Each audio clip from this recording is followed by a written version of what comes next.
All right. Hello, everyone. I see everybody joining us. I just want to say thank you for joining us for today's PA Presents webinar. My name is Tyler Welsh. I'm the Associate Director of Campus Constituent Relations. And before I hand things off to our moderator, I just want to leave a couple logistical notes. As always, thank you in advance and for your patience for any technical difficulties. Knock on wood, hoping we don't have any. But if we do, please just visit support.zoom.us. And I also want to note that you'll see a Q&A box located at the bottom of your screen. Please feel free to ask questions at any time. So whether it's during the presentation, afterwards, we'll have a full Q&A section. So don't be afraid to post your questions in there. And that being said, at this time, I would like to introduce our moderator for today. She's the Vice Chancellor of Alumni Relations, Nancy Merritt. Take it away. Great. Thank you, Tyler. Good afternoon, everyone, and welcome to today's webinar hosted by the Pitt Alumni Association, Harangued for the Holidays, Civility Strategies. It might not seem like it, but the holiday season is right around the corner, and with it, lots of gatherings with family, friends, and coworkers. When we gather, it can be really easy to fall upon a hot button topic, and we all know how these conversations can escalate quickly. I'm so pleased to have alumna Dr. Leah Hollis here today to provide us with strategies on how we can navigate these tough discussions when we find ourselves in them. But before I introduce Dr. Hollis, I wanted to reiterate a housekeeping item that Tyler just shared. We will be using the Q&A function in Zoom to accept questions. You can see the button at the bottom of your screen. If you have any questions, you can submit these questions through the window at any time throughout the session. We'll do our best to get to all of your questions at the end of the presentation. And with that, it's now my pleasure to introduce today's presenter. Dr. Leah P. Hollis is the founder of Patricia Berkly, LLC, a healthy workplace advocate. Her recent book, Human Resource Perspectives on Workplace Bullying in Higher Education, examines structural problems that enable workplace bullying. She also penned Intersecting Distress, Analyzing Intersectionality, Black Women, and Workplace Bullying.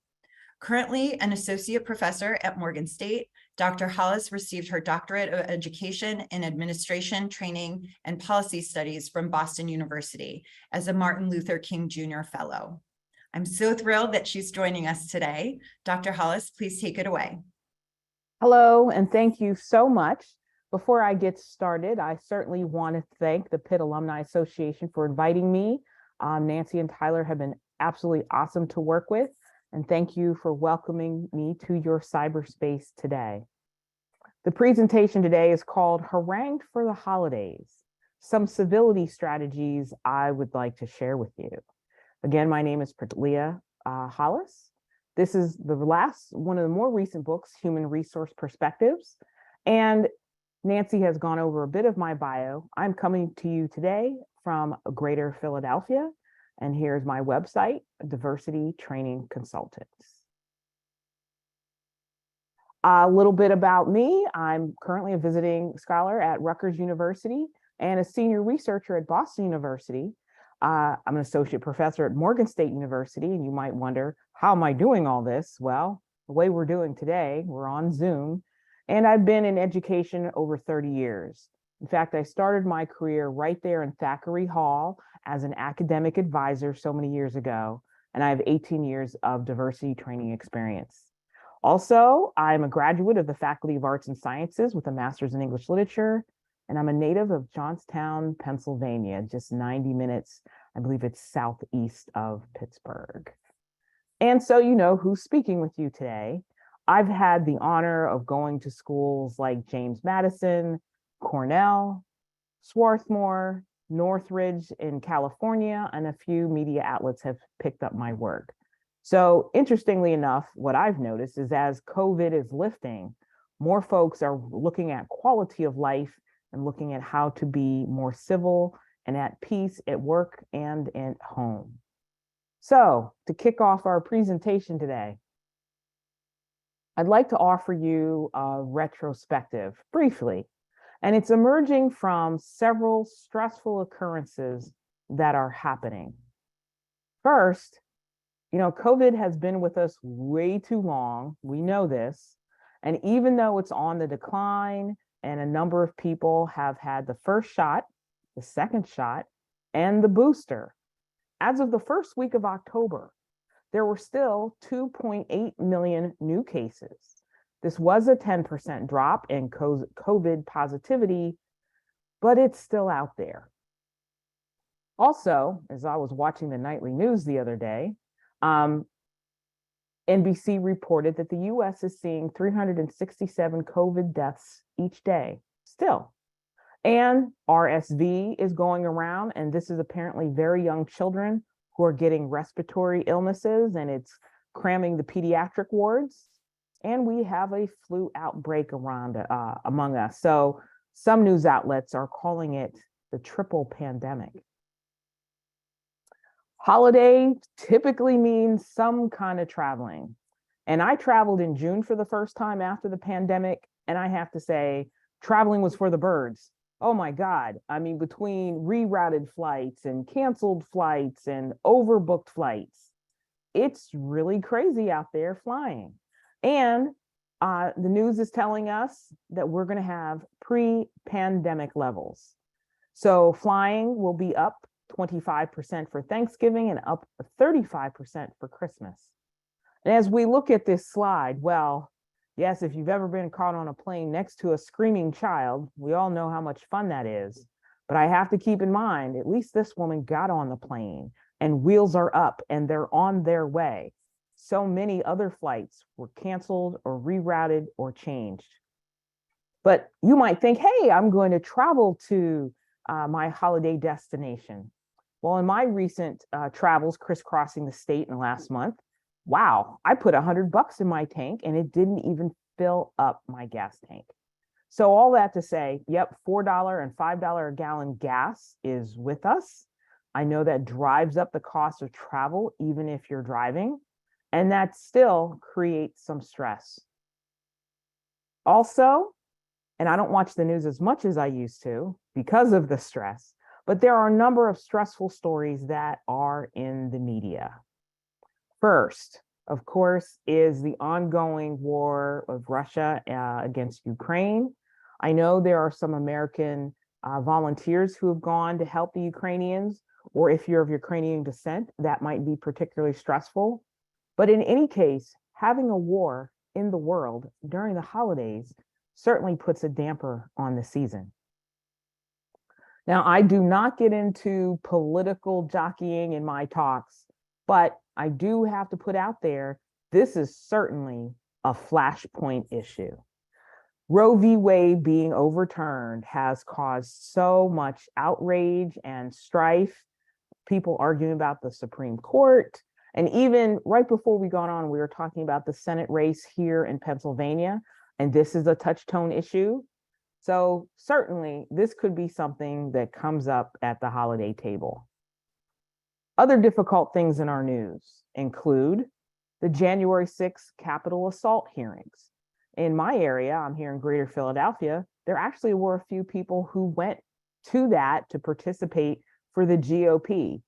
But similarly, there are other people in my area who denounced the whole thing.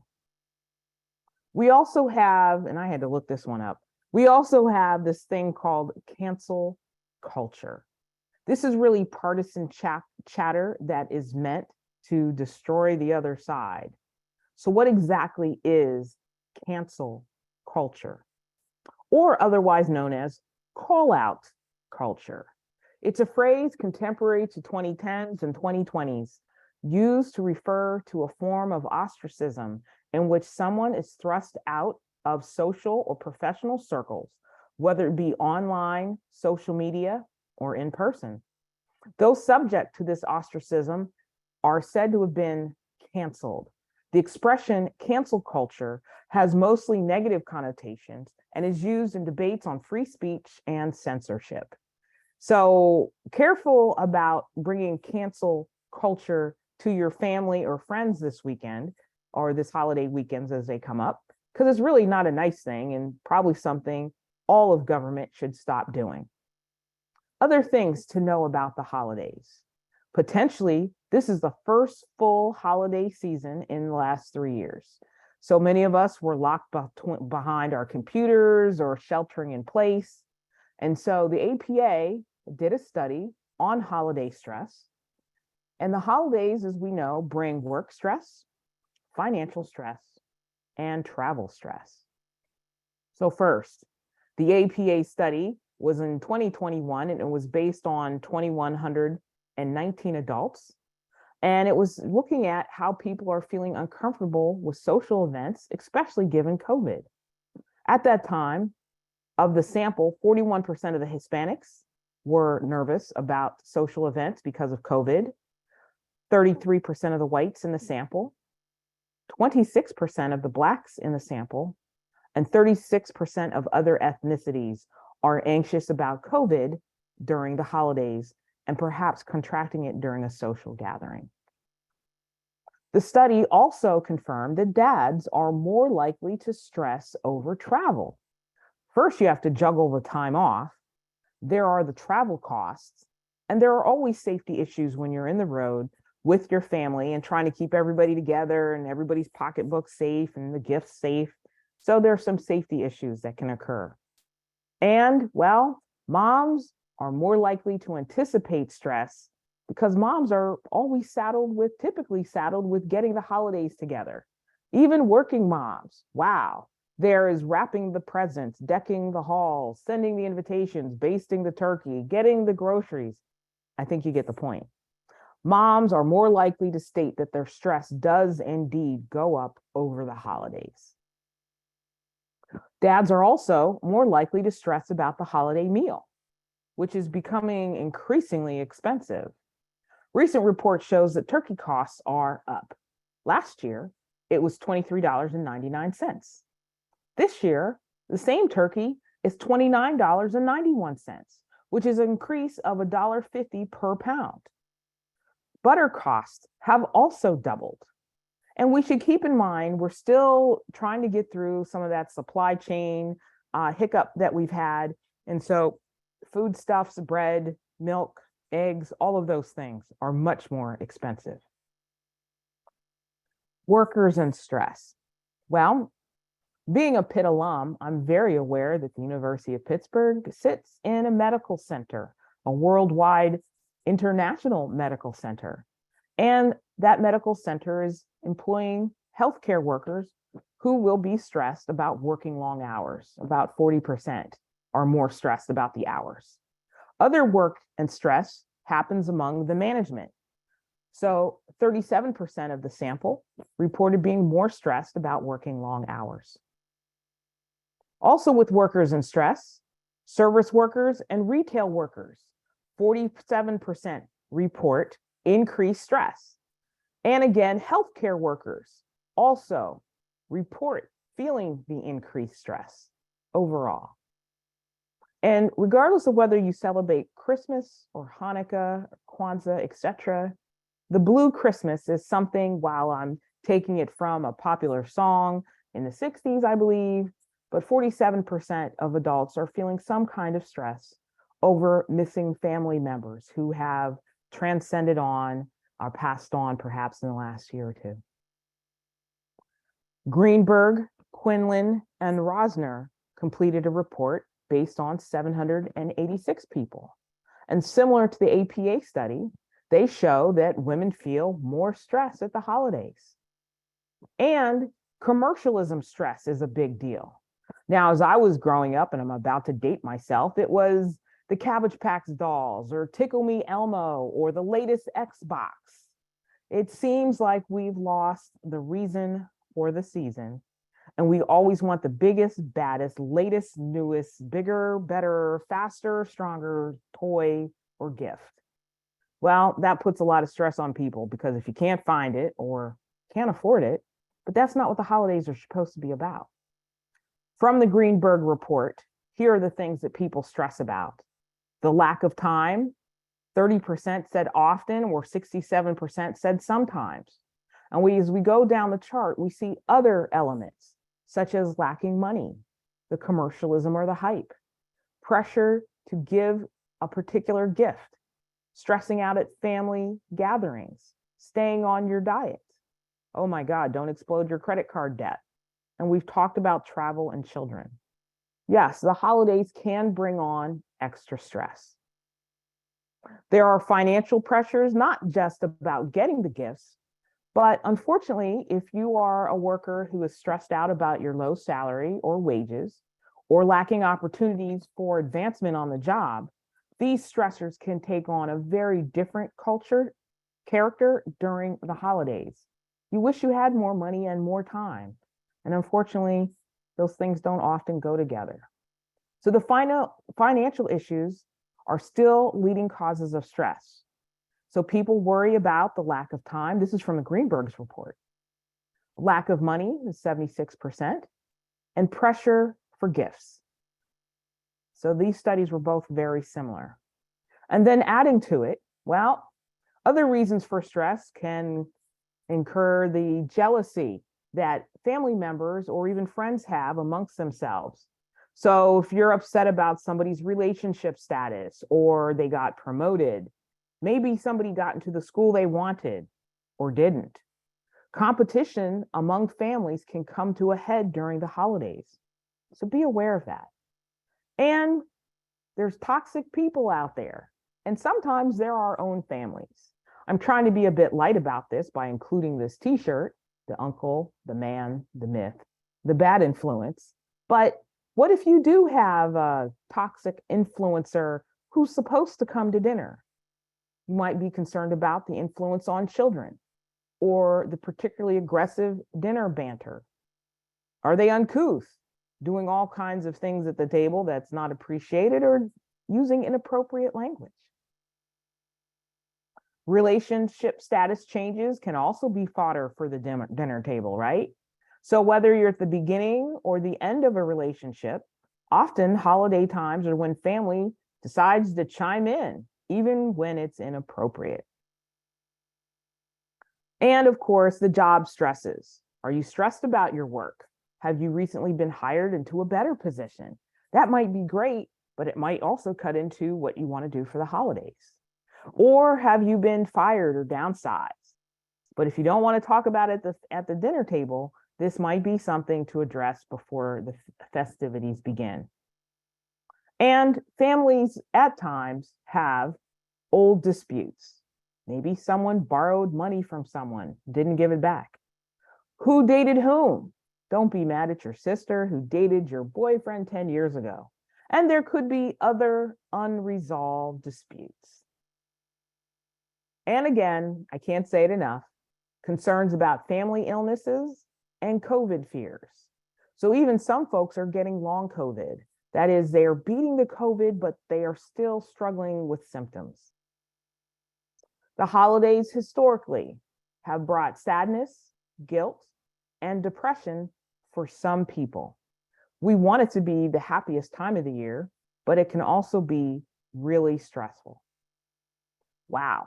All this that I've said makes the holidays sound kind of grim, doesn't it? I mean, if I'm recalling a movie, someone had mentioned it. I know I'm quoting Harry Met Sally here. I just can't wait to get to the day before Thanksgiving to the day after New Year's. But it doesn't have to be stressful like that.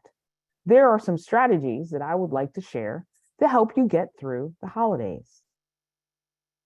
I'm going to call this the PGA Tour. I know it might sound a little corny, but the reason why it came to me is, first of all, when I was going to Pitt, I used to live out in Oakmont where the PGA Tour travels through. But I also thought the PGA Tour is a nice acronym for ways to get through the holidays. First is peace.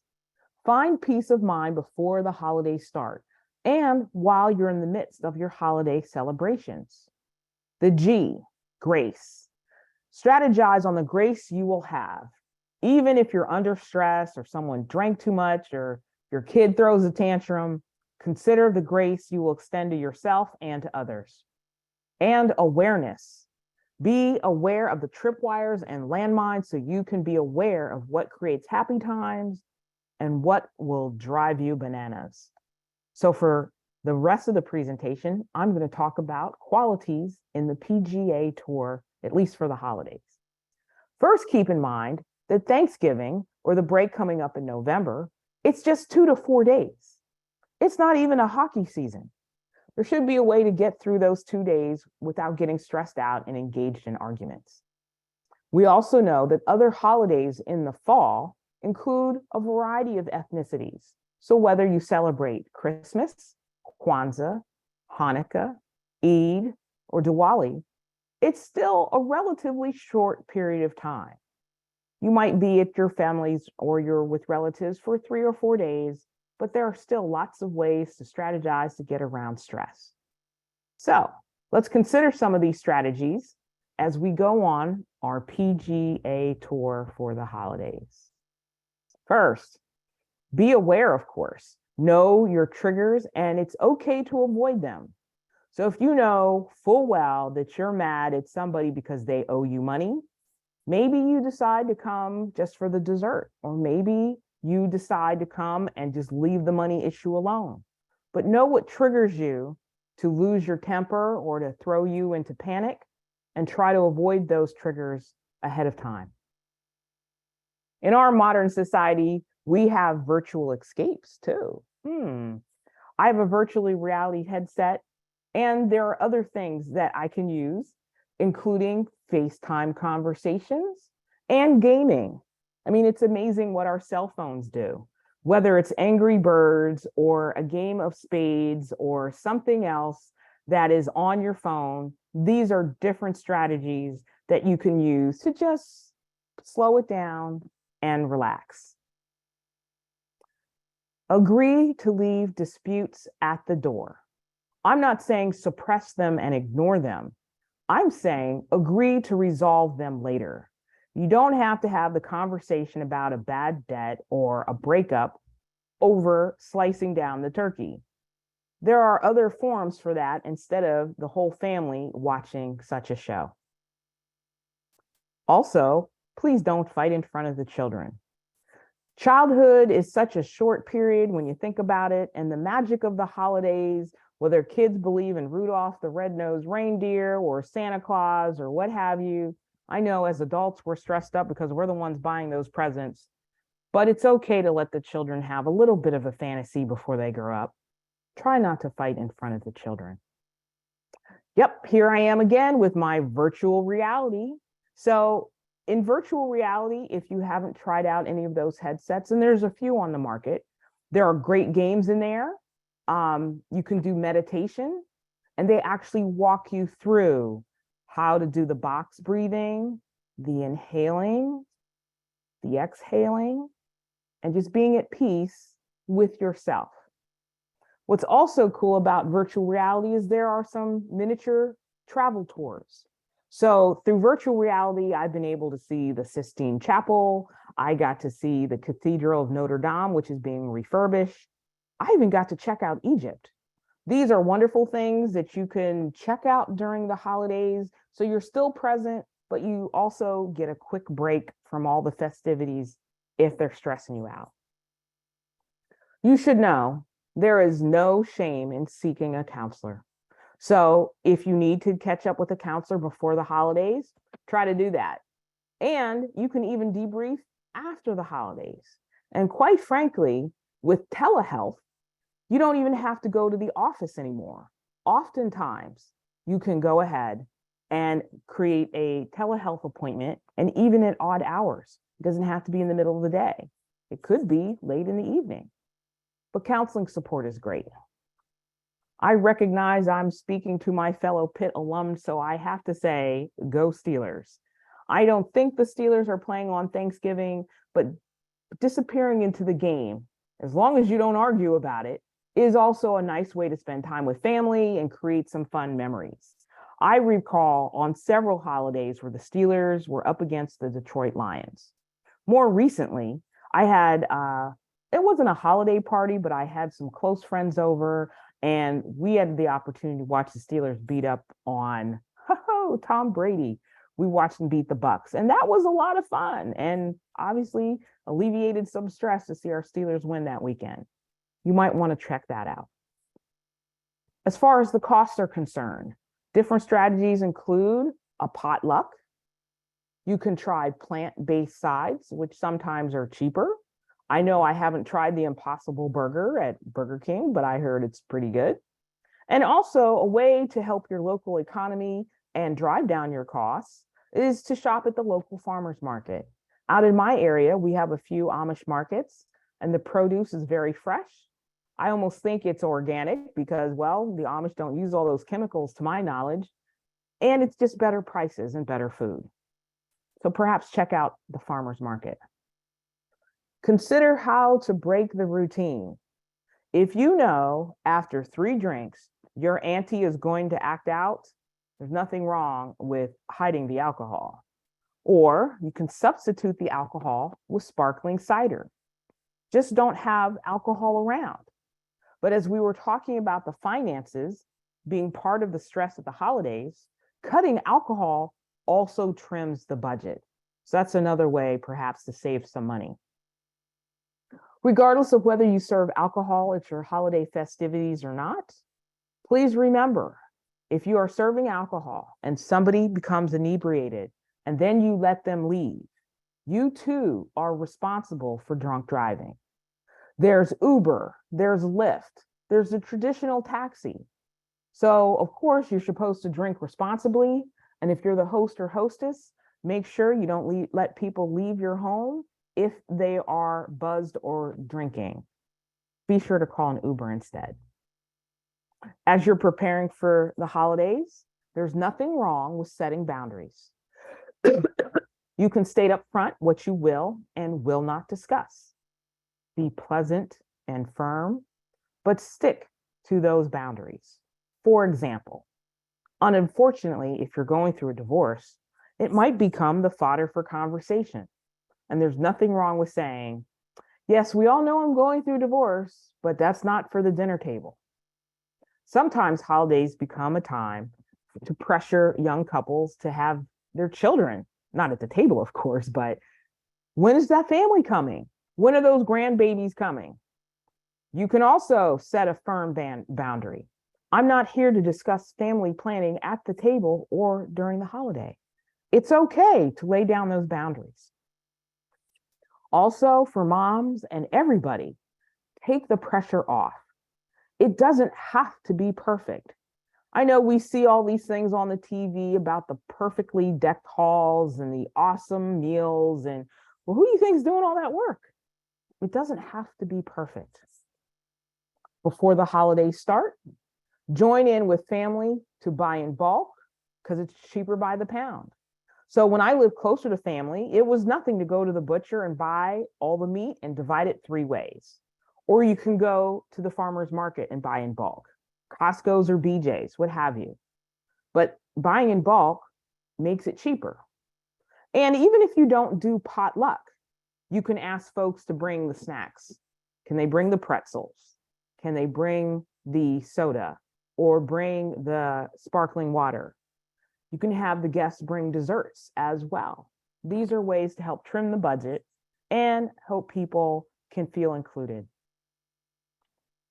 This will happen to everyone. Sooner or later, we do lose a loved one. It's just the cycle of life.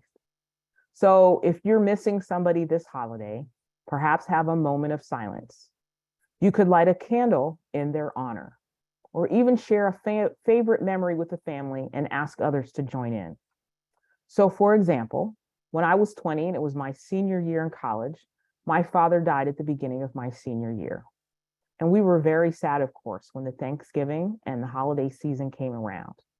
We had friends to the house, so kind of made it a lighter mood. And also too, a few holidays later, I was chatting with my brother and I said, could you share a memory about daddy that I don't know? And my brother had some memory about haircuts, and it helped me really appreciate who my father was and how much he cared for us. This is something that happens to all of us at one point or another, but there are ways to honor our loved ones during the holidays. So if you can't make the trip, FaceTime and Zoom presents are great. You can even open presents together via Zoom. And I've done that. My brother and his kids are in Texas. In a couple years, I've sat next to Zoom while they open their presents and I get to take part in the festivities. Even during COVID, I got to watch the movies, believe it or not, with my mom via Zoom. I put the computer up, we pick the movie, I'm sitting next to the laptop, and we're both watching the movie and can talk about it as it's going on. We got to rewind it and go back and watch a few scenes. Granted, it wasn't the same as having her with me, but we did get to share an experience together. Holidays, in many ways, is about the children. So think of ways to deal with anxious children. Perhaps make ornaments together. Pop-in fresh dough cookies are very easy to make. You could even take the time to show them a family recipe. Board games are not played out. I know we have all of these virtual realities and game sets and fantasy football, but there's nothing like a good board game. It keeps the kids busy, and perhaps you can join in the fun as well. And remember, you don't have to win the game, just play the game. It would be fun. You may want to ditch them all. I know when I was growing up, it was one of those common things to go out the very first moment on the day after Christmas or even the day before Thanksgiving, but crowded malls, oh my goodness. That competitive shopping is frustrating. The road rage can be quite difficult to work with. Out here, there was an incident where one woman, you won't believe it, got out of her car and bit somebody else because they took the parking spot. Only on the news do you hear these things. But to avoid the crowds and avoid the road rage and the frustrated people, you could do this. Online shopping. It means convenient delivery. You can order early. You can always look at the return policy. Make sure if you order something, you can return it. Avoid knockoffs of low quality. I've been burnt once or twice. It looks great in the picture, but then I get it home and it's paper thin. But you want to check out and be sure you go after reputable retailers, and you have more variety and budget-friendly options online. So I have found out I might find sweater A at the mall, but if I come home, I can find sweater A sold by 3 different merchants, and I can even get some sales. We have work stress and time off stress, right? So if you're one of those people who is stuck with that, don't punish yourself. Be clear with family about your work responsibilities. And if you're on the other side and you have a family member working these tough shifts, please be understanding. Don't guilt them into going to work because that money is paying for holidays. Travel. Book your trips early with buffer time. Perhaps try to leave a day earlier. Ship your luggage ahead of time. I know a number of folks who FedEx or UPS their luggage to their destination. Try to get the early flight. Why? Because flight crews can only be on the clock a certain amount of time. So if you get a flight at 7 or 8 a.m., yeah, I know it's tough to get the family there for wheels up at 8 a.m., but you're not on the tarmac on a delay, and they say, the crew expires in a half an hour. If wheels are not up, we will have to disembark. Flight crews, very much like truck drivers, have a certain amount of time they can fly. And once they expire, they have to come off the plane. That's why it's better to get an earlier flight. You want to try to schedule direct flights and try to get carry-on bags. So often with families, we have some tense issues that we have to work through. So it's okay to place a call to whoever you might face consternation with and agree. We're going to bury the hatchet for the holidays, and also agree to a time to pick up the issue later, just not at the dinner table. Spouses and partners operate as a team. As we know, families are all different systems. The Smith family system is different than the Jones family system. That's different than the Brown family system. But when you bring those systems together with all of their expectations, you can have some clash. So you and your spouse, you and your partner, you're hosting multiple families, have a heart-to-heart before the family comes. Who can sleep in? Who needs a ride to the train or the airport? Is somebody coming in late? Are there nut allergies or other allergies you need to pay attention to? Who's going to make the grocery run? What is the budget? I know these all seem like simple questions, But during the stress of the holidays and the desire to make things perfect, some of these other questions should be worked out first so they don't blow up into major issues in the middle of the holidays. Have clear communication. If you are feeling stressed, tell folks, this is stressing me out and it's not fun anymore. You don't have to be perfect. So let folks know when you need help and when you're feeling stressed. Do not overpack your schedule. Too often when we go to the holidays, we're going to do this, we're going to do that, we're going to see the tree, we're going to see the elves, we're going to go to Santa, we're going to, wow, that's a lot. Don't overpack your schedule. Leave time to relax and to enjoy the season. Remember, no is a viable option. You can say no to a bigger gift or the extra trip or to more food. You can say no. Be nice about it. And in that vein, you should RSVP if you're asked for. And not going is an option. Sometimes people are checking in to see how much food to put on the table, how much beverage to bring, etc. But if you find it's just too stressful, you can cut yourself a break and just choose not to attend. You should set expectations about gifts, food, and travel. Perhaps just have one gift per family member instead of one person have to buy gifts for everybody. You can have one gift, have expectations about food, what you can afford, what you will choose, and about travel. If you don't have time to make the extra trip upstate, well, say it. Or if you know you just don't have the energy or the money, set the expectations about these things to try to minimize strife at the end. And I know we hear this all the time, nothing like a good night's sleep, but it is true. Sleep deprivation is like being inebriated. It's like being drunk, yeah. So you want to get a good night's sleep so it doesn't add to the stress, so you don't have a meltdown. And this goes for your kids too, because we all know what happens with cranky kids. It's kind of like that picture we saw, the young man on the airplane screaming his head off. And as we wind down our discussion today, I'd like to share with you some wellness strategies for the holidays. I know all those traditional family foods are great, but try to think of ways to work in some healthy options. Maybe some nuts, maybe some more fruit, maybe not all that bread. Do you really need a third helping? Meditation. Yep, here I am again, back to that virtual reality headset. But this meditation works. It calms your brain, it calms your body, and you can refocus better when you get out. So meditation really works, whether you do it in the headset or not. If you have an exercise routine, exercise helps with stress. Try to work it in, even if it's a quiet walk around the block.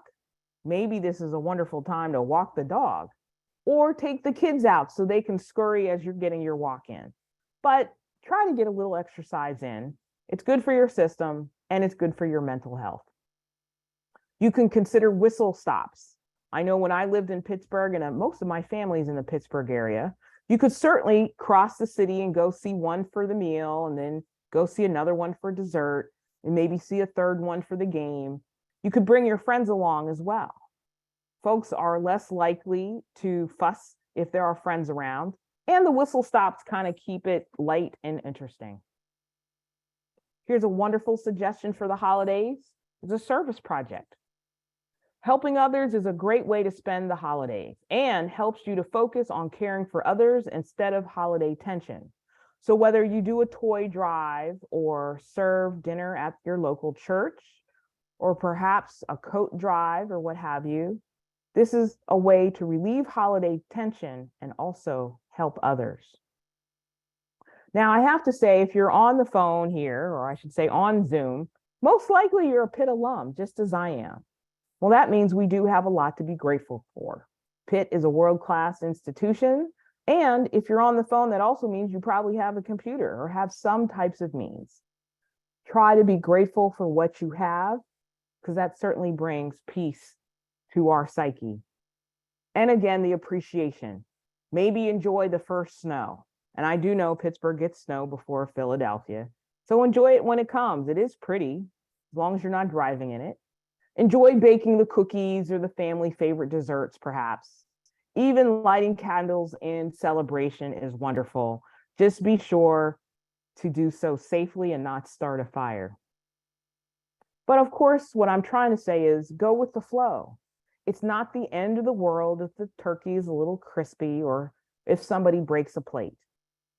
Give yourself the grace on this PGA tour. So remember, peace on earth, peace at the table.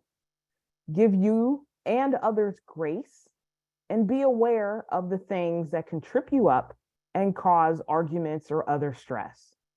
The PGA tour. So first, I'd like to show my appreciation and say thank you for your time. And let me be among the first to also say happy holidays, regardless of what faith you practice. And thank you so much for joining us. We now have time for questions. Thank you so much, Leah. That was great. You clearly pointed out all the stressors that can pop up during the holiday season. And certainly when you're stressed out, you're less equipped to handle some of these like challenging conversations or, situations that might pop up around the holiday season. Right. So I really appreciate that framework of the PGA tour to kind of help you prepare like leading up, but also yes. in the moment, so that we can all be better equipped to kind of handle those scenarios. So thank you for that. Sure. I want to remind our attendees, please feel free to use the Q&A function at the bottom of your screen. We're getting a couple questions right now. It also strikes me, I think we have the chat function. And, Leah, you laid out so many different tactics and strategies to help alleviate some problems and stressors during the holidays, but I would invite our guests as well. If you have any kind of really good ideas you want to share with the group, feel free to put that in the chat too, and we'll make this a little more interactive and sharing of information. Sure. But so the first question that has come in that I'll pose to you, Leah, is this person is saying, I like your point about setting boundaries. How do you deal with the guilt trip from a family member? Well, the guilt trip is them trying to guilt you. And so you can decide, I know what this tactic is. This is the guilt trip. They're trying to guilt me into buying the bigger turkey, or they're trying to guilt me into buying the extra alcohol. And you just know in your mind, I know this is a guilt trip tactic, and I'm not going to let them get their way just by guilting me. And you can even say rationally. So let me use a scenario. Somebody might want you to go buy some extra alcohol for the meal. And you could simply say, I appreciate that you want that extra alcohol, but there's a couple of things. You still hold your boundaries. There's going to be kids at the table, so I don't want to have all that alcohol around. Or we have plenty here, we're going to be fine. And the other thing you could certainly say, as I'm using this alcohol scenario, is like, we're trying to save money and do the right thing and have more healthy options. The guilt trip is somebody purposely trying to manipulate you. So you can decide you won't be manipulated and not feel guilty about it. I know it sounds simple, and I know folks have tried to guilt me into doing stuff, but in the end, you'll feel better and not be mad at yourself by not dealing with the guilt trip. Other questions? I hope that was helpful. Great, thank you. And so I was telling people to type in the chat, and then I guess the chat was enabled, but now it should be fine for everyone. So if you want to type in there. Thanks for that, Leah. This next question is something I was thinking about too, as far as kind of balancing, like when someone says something that is wrong or not factual, or, balancing that with like just not addressing it, right, in the sake of keeping peace. So this question is, for those tense conversations, what do you do if you don't want to start a long political conversation, but a family member says something really inappropriate? I don't know what to say to family members who are politically incorrect or can say something insensitive, especially if the other family members are agreeing or supporting these bad statements. You have a couple of choices. One is to think, you know what, this is just dinner. I'm going to get through it and I'm not going to counter. Or you could be pleasant yet firm and say something like, there are so many ways that I disagree with that statement, but I think in the interest of having a great holiday, can we table that until after dinner, or can we discuss that at another time? I think it would be better if we could just enjoy the dinner instead of dealing with sticky hot button issues over a meal. You can ask for that. You can ask for that even at the beginning of the meal. If you know that your family loves to get into these sticky holiday discussions, you can set the ground rules early. It's something I do in my classes, actually. You know what? It's been so long since I've seen all of you, and I would much rather just have a great meal instead of dicing it up over politics or elections, etc. Can we agree? You could even preempt it and say, can we just not do that this year? It's just been so long since I've seen you. Those kinds of things can also help redirect even before the conversation gets started. Great, thank you, Leah. This one's easy, actually. Are you able to backtrack your slides to the snowman at the end? Because someone is looking to copy that for a craft with their kids. I get it. Oh, hold on, let me find it. I'll go back. Hold on, one more. This should do it. All right. I can leave it there. Yeah. This is getting us in, ready for winter as well. This is cute, isn't it? Yeah. Can you also explain, you talked about whistle stops. What is it and how does it work? Well, a whistle stop, if you are in a town and you have a number of family gatherings, find out when the gatherings are. And so maybe at 1 o'clock, you stop at your aunt's and you might have some dinner with her, but you let her know, Auntie, I have 2 other families I need to visit. And so she lets you go, you get in a car, you and your friends, and you go to the next one. And you visit and you say, hey, we just want to stop in and see the first half of the game with you. Tell them up front you're coming because there's a lot of people you want to see, but you are carving out time to see them. And then you might pick a 3rd or 4th place, and then you go there. So the idea is you get to see more people. You are there a shorter amount of time. And you are letting people know up front, I'm only going to be here for a couple of hours. Now, this works really well with young adults. I mean, I used to do this in college. I know sometimes little kids get tired. They just like, really, we have to go somewhere else again. It's kind of that one option can be tough on the kids unless they're little travelers. But whistle stopping, I guess, would be the Thanksgiving version of, say, trick or treat, if you're into that kind of thing, where you go to different places and you have a group of people with you and you bring cheer and joy, but you stay just long enough and go on to the next stop. Requires a little bit of planning ahead of time to find out where all the events are. Great, thank you. Mm-hmm. So I have a few more questions for you, and I think we have some time. So just bigger picture, why do you think we should care about civility? Why do you think it's important? Well, everybody is special and unique in their own way. And when we disrespect each other, you're disrespecting somebody's humanity. It's kind of like if you're in an argument with somebody and they hang up the phone on you, that really hurts because that means somebody is not respecting your humanity. Someone is not respecting you as a person.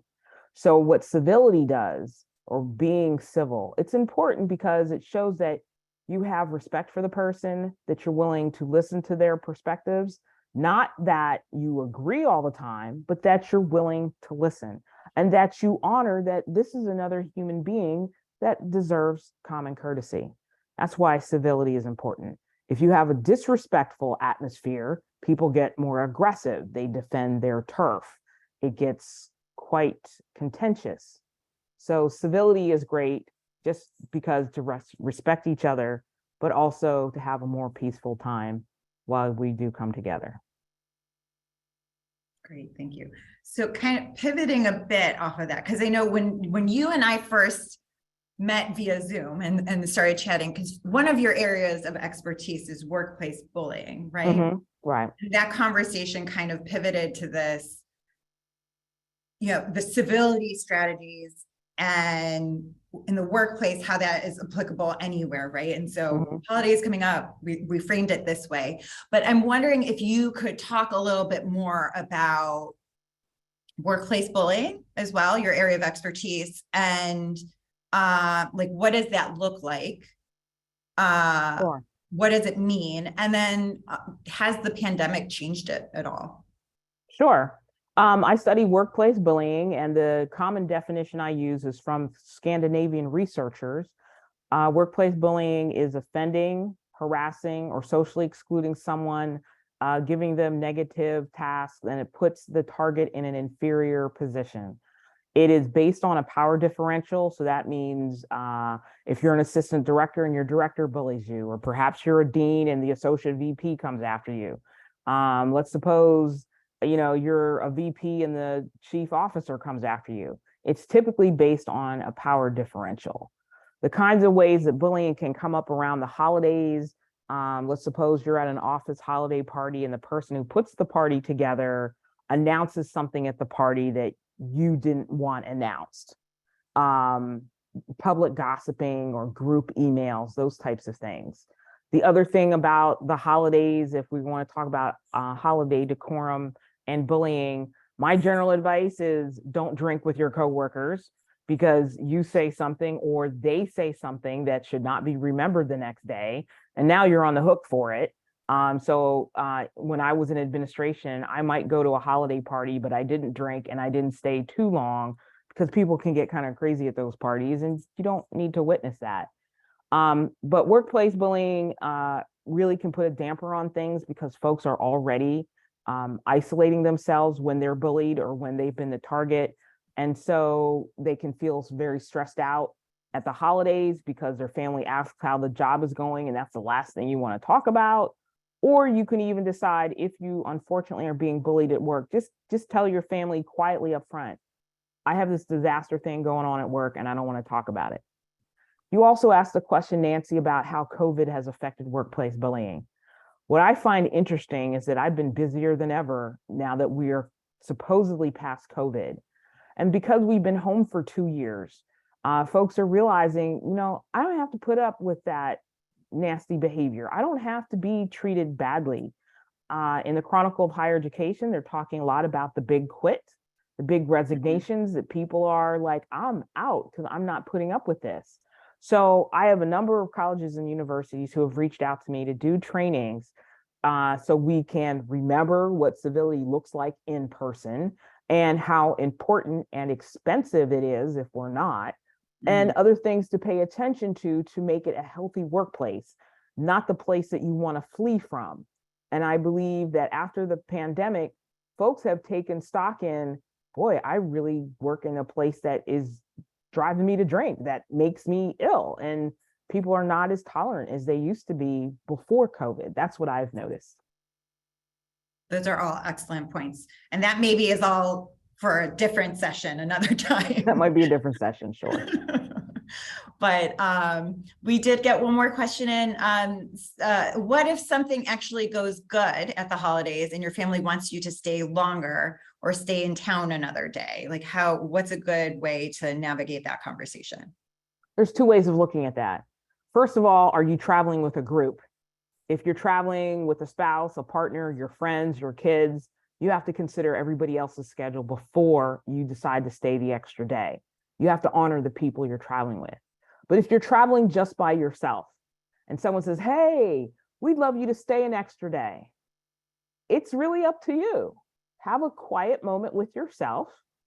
Do you need to be back to finish a project before you go to work Monday? I hope not. But if you do, you need to pay attention to that. If you stay an extra day, does it change your travel plans radically, like you can't get a flight or the traffic will be bad? Consider what it will mean for you to stay the extra day, and if you really want to stay, and then you could certainly give them an informed answer in a few minutes or 20 minutes, or say, let me think about it. I'll get back to you at the end of the day. But think about what staying an extra day means for you and your schedule and the folks you're traveling with. And if it has to be a boundary that you set, you could say, I just can't. I have a big meeting on Monday when I get back. But you know what? I can build in an extra day when I come back another time. Or if you're local, I can come back out and help you decorate your tree or prepare a meal or something if you're local. So there are different ways of doing that depending on your distance, who you're traveling with, and what your schedule's like when you return from the holidays. Mm-hmm. Yeah, it strikes me the common theme through all of this, right, is self-care, and it's okay. Yes. It's okay to, everyone can leave this webinar, and when you're around the holiday table, you can say, Dr. Leah Hollis said. The doc said, but yes, you're absolutely right, Nancy. It's about knowing yourself and taking care of yourself and what feels good. Mm-hmm. If staying the extra day is a great option and you feel good about it, then stay. If you know full well staying the extra day means you're staying an extra day with some contentious folks, you can come back another time. Mm-hmm. But yeah, self-care, absolutely. Yeah. So what we're going to do next is actually, Tyler's going to drop a poll in for everyone just to take a really quick survey about this session as we wrap things up. So we really appreciate everyone taking that before you log off. But the other thing I wanted to share too from in the chat, Robert Griffin, Leah, I don't know if you saw this. He's asking if you're available to come to his house for dinner and Thanksgiving. Or at least to share the slides. So the good news for everyone is, the session is being recorded. We will follow up with everyone afterwards and share that recording. So you can certainly, invite others to view it as well. So that's wonderful. And also Dr. Jack Daniel put a little chat in here, Leah, for you. So you can connect with him later as well. Wonderful. But, I just wanted to, once again, say how wonderful this session was, and say I'm so sorry that we actually have to bring it to a close right now. I want to once again thank everyone for participating in today's webinar, and especially to you, Dr. Hollis, for lending us your time and expertise. As I just mentioned, we're going to be following up with all our participants, and even those who registered and who weren't able to attend, with the recording and some additional information. And so the last bit of information I'll share with everyone is just if you're interested in staying engaged with the Alumni Association or seeing other future events, please feel free to visit us at alumni.pitt.edu. And I hope to see you all again soon. And in the meantime, please take care of yourself, stay well, and as always, hail to Pitt. Thank you. Hail Pitt. Thank you.